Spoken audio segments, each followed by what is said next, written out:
Mind, the owner's manual.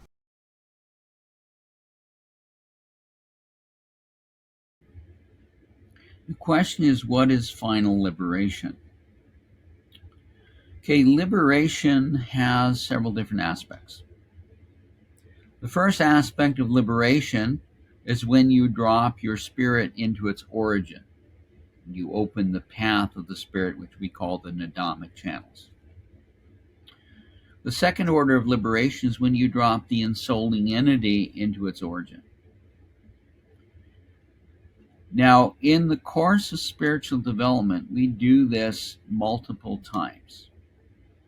You open the tracks of the spirit in the subtle realm, you liberate the ensouling entity, the soul spark. In the planetary realm, you open the track of the nada, you liberate the soul. In the transplanetary, you liberate that ensouling entity, which is often called the monad or the paramatma. You liberate that essence, you clear the channels of the spirit.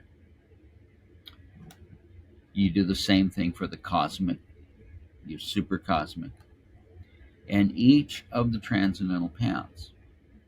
And finally, when you have finished developing yourself on the first through the sixth transcendental path and on the bridge path,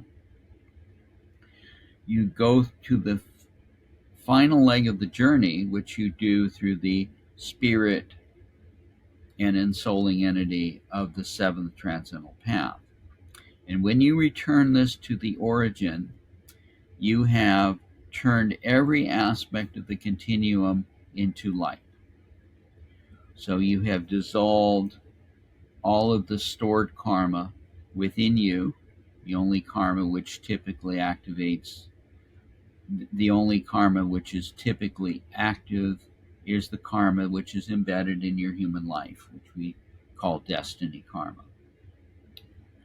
But that is the state of final liberation when you have completed all of those tasks and you return to that origin, which we call the infinite stage, or we call it param mokshadesh. And that is final liberation. That's not just liberation of the ensouling entity in one band of the continuum or liberation of the spirit. It's liberation of the spirit in every domain of the spirit. It is liberation of each level of the ensouling entity.